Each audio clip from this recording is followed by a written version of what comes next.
Hello, everybody. Welcome to the Tuesday morning podcast. Of course, this is Casey Orange, riding solo. I'd like to change that soon, by the way. It's just a matter of getting people's schedules together, and a lot of people refuse to do phone call podcasts. At least two people that I've reached out to, they refuse to do a call-in, which is ultra convenient for me. But I think they're just more down with the experience. I remember old Kevin Kamer. I remember that's how he truly wanted to do it. But we during the first Stiff podcast that we did with him, we done it over the phone. It sounded pretty good. Then we done one for when we relaunched the a new YouTube channel, which is supposed to be this all new stuff. Because a lot of people forget that the Stiff Archives was actually just a YouTube channel for all the old stuff that we done since like 2000 on up until that point, and we just added some new stuff on there. It's like mainly just an archival project. But the 1220 Productions, which is the date that we started when we first got our first camera and we filmed our first film called Coming in Bottles. And I think that was in the year, I think it was 99, 2000. So that was actually the first feature-length film that we did, was Coming in Bottles on 1220.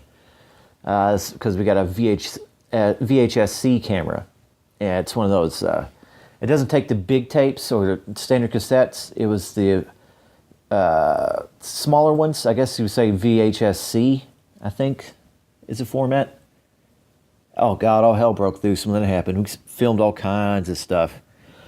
We just had a general, outline of what we wanted to film, like a general outline of what the plot is, but it was 90% inside jokes that we filmed that we cut together, usually running about almost 2.5 hours long. But there's some narrative there, and it was fun. It's fun. But anyways, for the 1220 Productions YouTube channel, which is what this podcast is currently on, Kevin Kamer helped us launch it by recording a whole bunch of sketches with us. And that's where we got the Magic Johnson, make AIDS great again. Business is hilarious. The Nerf basketball player, the legend. It's all kinds of silly stuff. And we actually done a podcast face-to-face in the Stiff studio, but most of that was lost due to the poor audio quality. I think our sound card was acting up at the time, but we did talk a lot about Metal Gear Solid and wrestling. But we'll have to come back and do Kevin Kamer again soon, because this is a really cool guy. Really cool dude. He's really, really neat. But yeah, people refuse to do call-ins. Which, if some people live about 2 or 3 hours away, and I think it's the most convenient thing to do, at least to get one of them out there, then this to have it. Then we can do a face-to-face sit down with awesome condenser mics, with the Shure SM57, which is probably the best microphone ever made. It literally does what you want it to do. It's sharp. It's got a good low end to it. It's basically the most commonly used microphone for all studios and touring. A lot of bands also just have one that's chilling in their gig bag, because put the microphone in front of anything, it's fucking the dopeness. It's tried and true. It's great. I don't know. There's going to be more guests soon. That's what I'm getting at. But right now, I'm riding solo. I've been vaping. You're going to hear me vape. You're going to hear me suck. Yeah, I completely cut out cigarettes. I mean, I had a pretty good run with them, but we have to smoke outside all the time, and it's like literally has been 5 degrees outside. Smoking sucks, so fuck all that. I'm one of those vaping hipster pieces of shit now, and I don't care. It's another form to get nicotine.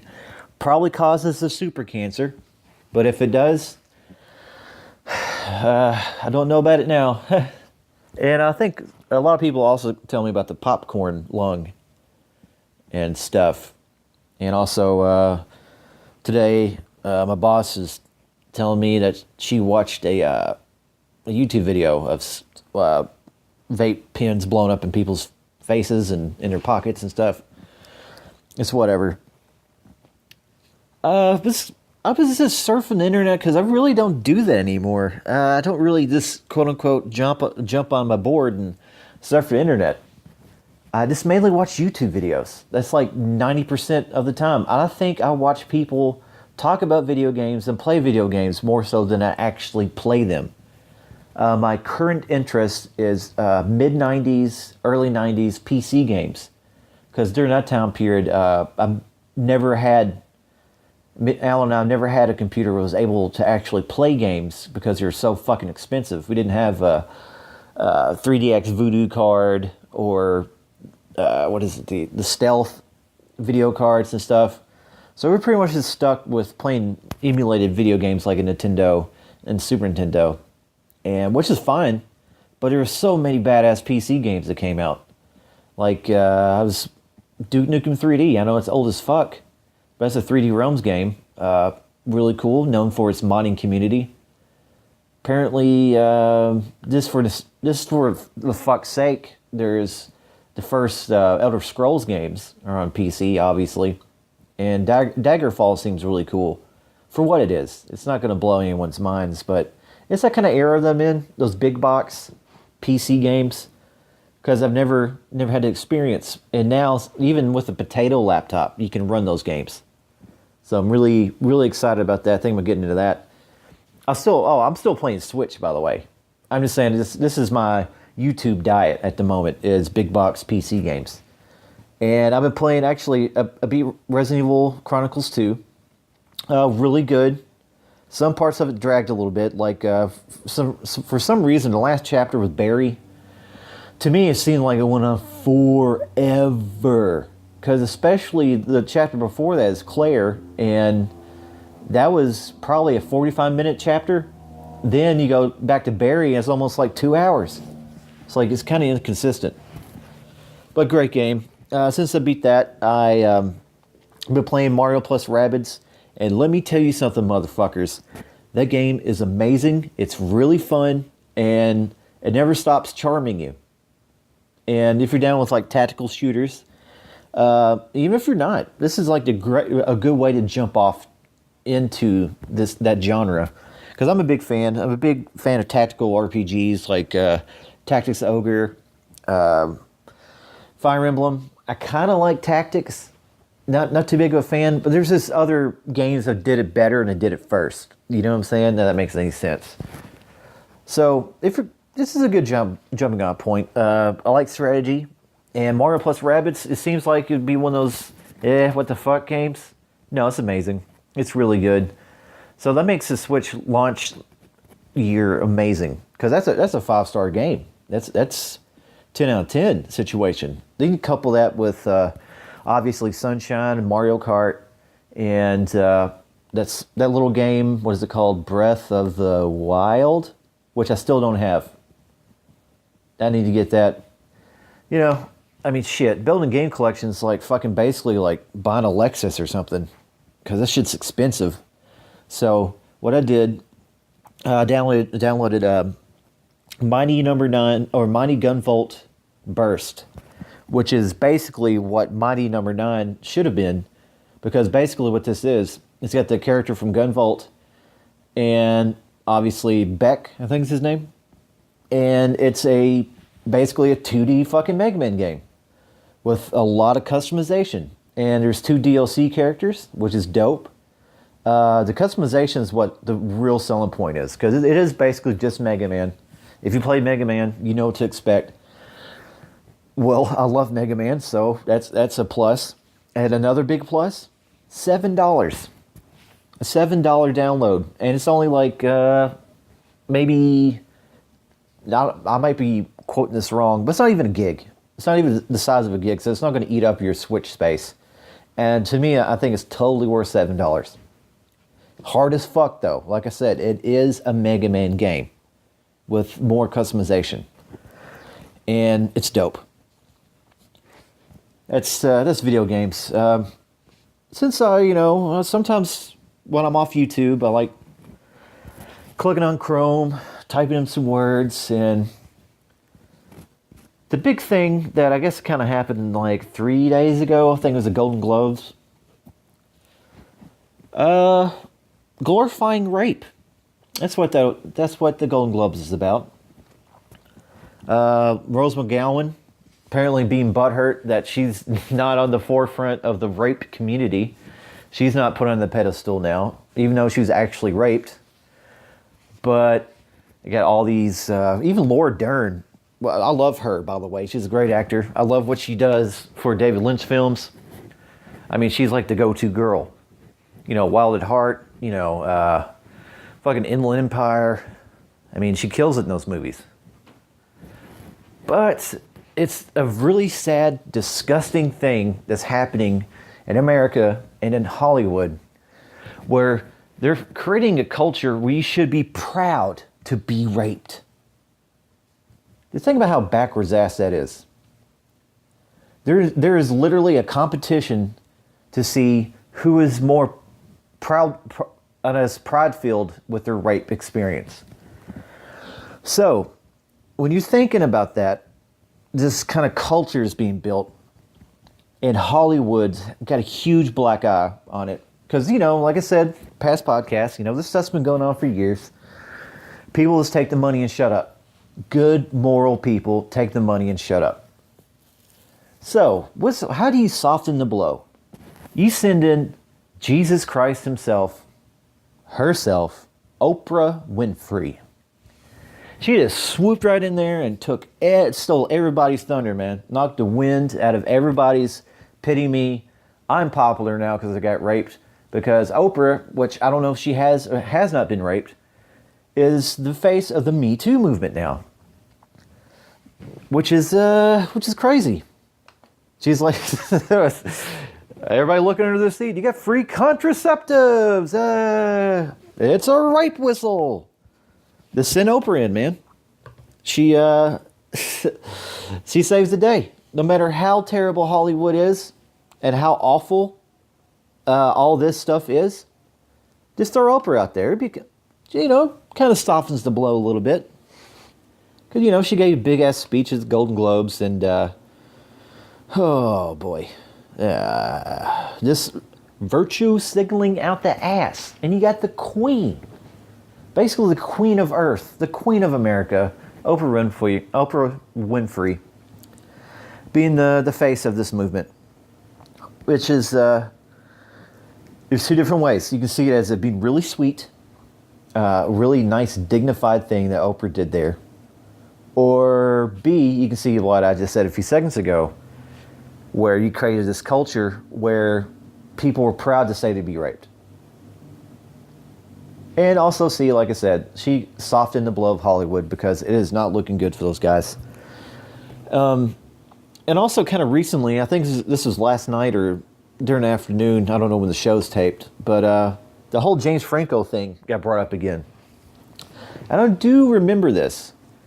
In 2014, he was basically flirting with this 17-year-old Scottish girl named Lucy. And he was sending pictures to her, and she was sending pictures to him. Nothing too lewd, you know, no titties flopping out, and not a ding-dong anywhere to be seen.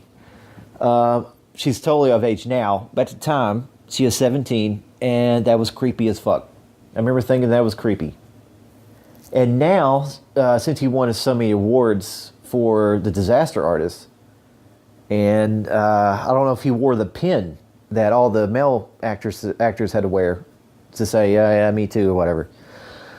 He didn't wear the pin, so a lot of kind of celebrities, other celebrities are saying, come on, James Franco, how come you're not standing up for this cause? And I do remember you being a creepo in 2014, which is 100% true. So that's the more recent kind of like sexual allegation situation going on with Hollyweird. And I like James Franco. But you know, that I'm still not going to... See, it's kind of a weird situation. Like Kevin Spacey, the last movie I saw him in was Baby Driver. I love that movie. Kevin Spacey is such a fucking awesome actor, but he's a fucking creep.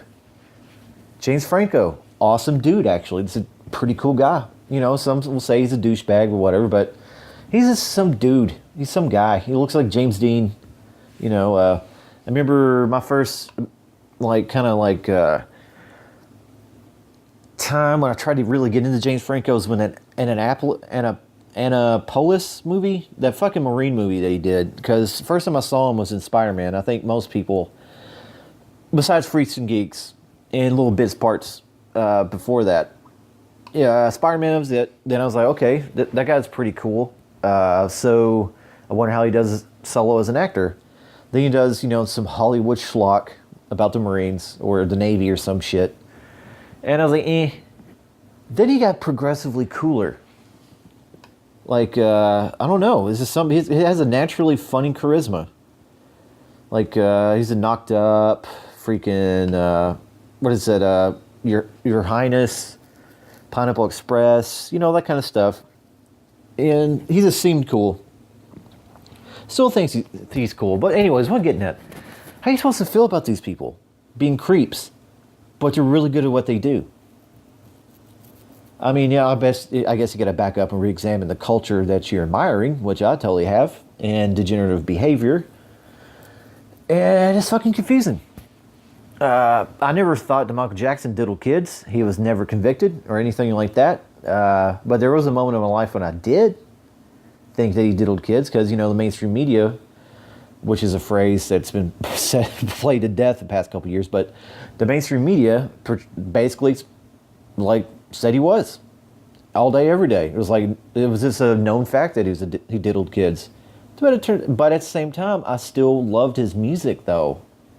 You know, it didn't change the fact that he made awesome music. You know what I'm saying? It's a strange time, and it's a strange feeling, and I'm trying to apply that to this your favorite actors being weirdos, which I always thought they were some type of weirdo. I just enjoyed the product that they put out sometimes. Because, you know, they're professional liars. That's what they do. They get paid millions of dollars to lie to you.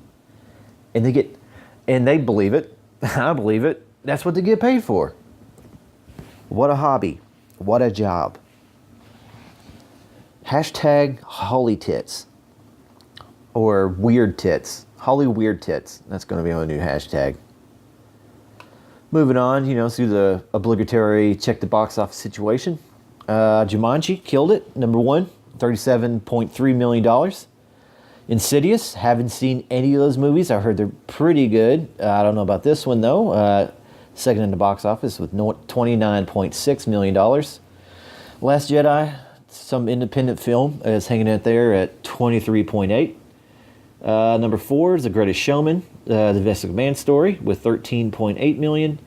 And Pitch Perfect 3, the karaoke expansion pack for your Nintendo Sing on the Wii, grossed $10.3 million. And what's coming in hot next week is that Paddington movie, the second one. I'm not British, not completely well-versed in the Paddington Bear situation. I just remember the funny jokes about him being like a rapey. I think Kevin Smith or somebody made that joke about him being naked under his slicker and just flashing his dick out to everybody. That's funny. So that's my first impression of Paddington Bear. So maybe the movies are good. I heard the first one was good. I never made a special effort to watch it. And I'm probably not going to make a special effort to see the second one. I think it's just internationally, a bear in a rain suit is just cute, and I think everyone can relate. New season of X-Files is pretty good. I liked the last season. It was a little wacky, you know, kind of took pot shots at the conspiracy theory community, which it deserved it. You know, especially Alex Jones. He's such a character. And that season got mixed reviews, but I really liked it. This season, I've only seen the first episode of this new season. I need to catch up, so I've been a douchebag. But I really like it too. But why is the internet being like, oh, it's just okay? It's like, come on. What made X-Files so good is it was basically just a short story collection. And what made it great throughout the seasons was a collection of things that happened in the show, like all coming together, and it created like an overall mood, an overall arc. Even though every episode didn't necessarily connect with each other, but it took a long time to establish the X-Files feel. And you can't do that with this one season, if that makes any sense. And I think that's why people were bitching about it. I don't know. I'm just happy to see Fox and Mulder, man. And, it's a little nostalgia. It's just really cool. I know Sarah Hooper's really into it. Tyler Brown's really into it. I know a few other Facebook buddies are also really into it. I'm really into it. I just need to catch up, stop being an asshole. Yeah, entertainment, man. I'm actually kind of looking forward to listening to the Eminem album because I heard it's real bad. But how could I have to? It's like one of those things, like you have an antibiotic you have to take. You have to finish the bottle or else it's going to turn on you. That's how I feel about the Eminem record. What is it called? Recover or something? Recoil? Dang it. I have to do a live Google search. Stupid. Revival. I knew it was a thing because he already done a recovery album and relapse and all that shit. But I heard it's really fucking bad. Like Eminem's, the cover of the album has Eminem's hands in his face. Like, oh my God. It's pretty much just how the album's supposed to be, but I have to listen to it because I've heard every other one. And to me, like I said earlier, about rapey celebrities, Eminem to me is still fucking awesome. He might have stupid political views, which that's just stupid political views or whatever, but I have to. I generally think he's an amazing artist, awesome dude. He kicks ass. Eminem rules. I mean, he was the best rapper alive. And even best rappers alive kind of poop out an album. This just sucks.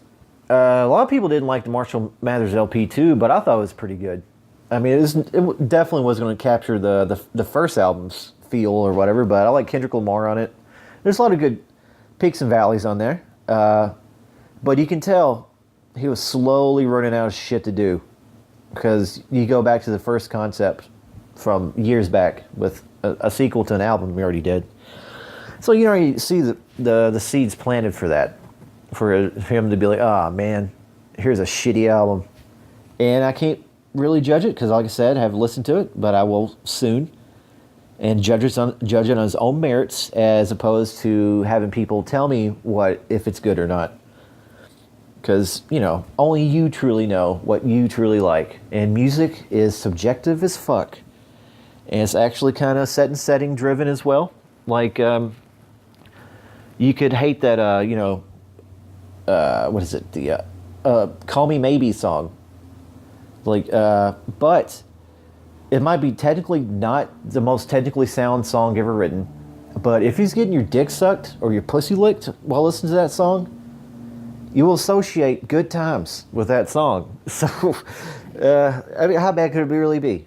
It's subjective. Setting, man. It's like you're dosing like some fucking LSD or something. You gotta have good positive vibes, man. Setting. I don't know. It'd be terrifying for me, if I heard Britney Spears "Hit Me Baby One More Time," while a fat trucker had a full-on meth boner and was running after me. To me, that would be terrifying. I would always associate that song with being terrifying if that happened to me. See, the setting, it's all subjective as fuck.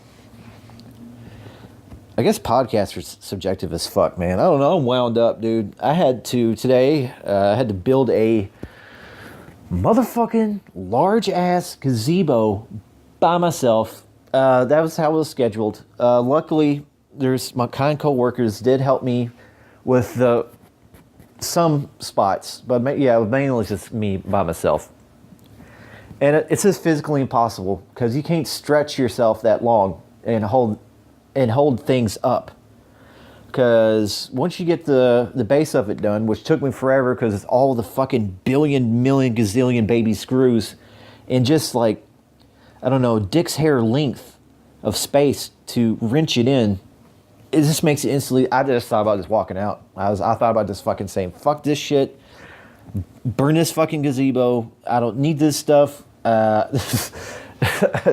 didn't sign up for this kind of situation.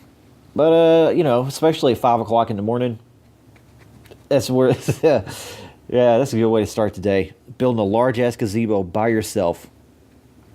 And, once you get the base up, which is hard because you're running back and forth to make sure nothing falls down, then once you get to the canopy part, you literally need 2 people because it all has to connect in the center. And there's long-ass rods. They're almost as tall as the store. So that's the part I got to before I left. And I don't know. I forgot I had a few of the screws in my pocket, so I can bring those tomorrow in the morning at 5 o'clock. Yeah, puts you in a mood. It's trying to, well, how can I explain this to people? I mean, building a gazebo isn't too common. I'm sure people do it. But doing it by yourself, especially a large one, like this is basically a small house I'm building. Instead of putting like a tin roof on it, I just put like some fucking cloth. And apparently I have to build another one tomorrow. Which, I don't know, if I do, at least I know what to do kind of. Because at least I've never done this before. And I've done it by myself. I think once you do something once, you get a little better at it the next time. So that's what I'm doing. That's what, kind of fucked my day up a little bit. It's getting up and doing that shit. At least it was warm today. It was warm. That was something. It wasn't 8 degrees. I think I mentioned that earlier. Like now it's almost close to 60 degrees. It's rain. I mean, it's kind of rainy outside. There's no sun, but at least I got that going for me. And also this new sweet juice that a coworker gave me because he doesn't vape 6 milligrams. It's a sweet menthol. Let's think about that for a second. Because I'm into the sweeties when it comes to vape. The fruity and sweet. Like the best shit that I've ever had was the Blueberry Crunch vape juice that literally did taste like the Captain Crunch cereal. That's the bottle I'm getting consistently now. Because that actually tastes what it says. But this is kind of like a custard menthol. It's amazing. Because, when I smoked, I swung both ways. Yeah, I know people that can't fucking stand menthols, but to me, a cigarette was a cigarette, and I preferred a menthol in certain situations. It just hits harder. Kicks things in better, if that makes any sense.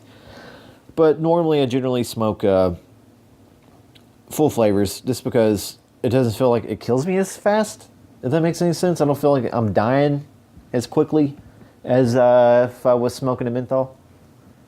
Andrew and I had a good conversation I'm going to put up on the Tuesday morning side snippets. We opened up the podcast as kind of warming up to each other or whatever by talking about cigarettes. Had some interesting talk there. Andrew, if you listen to this one, that will be up soon. That would be up soon. Here comes a nice vape right here.